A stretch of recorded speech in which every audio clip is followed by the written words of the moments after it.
means of communication, and I think that's what we're going to see in the future, is that the visitor is looking for more than just the text. They can look at the franchise disclosure document, they can get the written, but they can also appreciate through a video what really this franchise is about. Absolutely. You're empowering, obviously we're empowering the buyer, right? Yeah, we're educating them, we're empowering them. Yeah. And that's important. It's important also, in addition to the video, that you give information about franchising, some of the do's and the don'ts and that, so that they can look at that, get prepared before they actually start meeting individual franchises. Agreed, because it's a big decision, personally, professionally, financially. The more educated you are, the more of an informed decision you can make, the more power behind that. It's an investment decision, and for some it's very big, and it involves savings, and many people are using, home equity and that to get into it, so it's a very important business decision for them.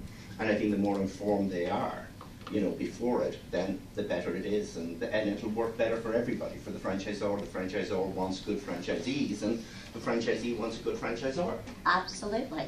Let's kind of go to this topic international. It keeps popping up here, and I'd like to get your thoughts. When you think about franchising, what are the differences in franchising between Europe and North America?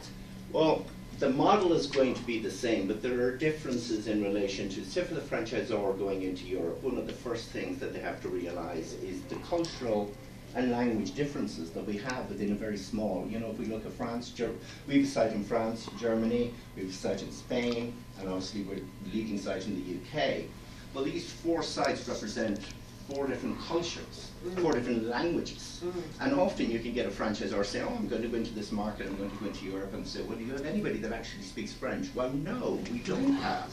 And we've had that. But we actually went on the site and said, well, is there anybody that can respond to this inquiry, in their language? And say, well, no, they don't, they better speak English. And that's one of the things that you have to look at in terms of that subtle difference between the two, is that there is language differences. Absolutely. And there's also cultural differences that you can get in relation to it. I mean, in the States here, a classic one would have been that people could take a donut in the morning for breakfast and stuff like that. And, in Europe, nobody could understand something like that. So these are differences that a person has to look at, and even between the different countries, there's cultural differences, so a product that might work in one may not work in another.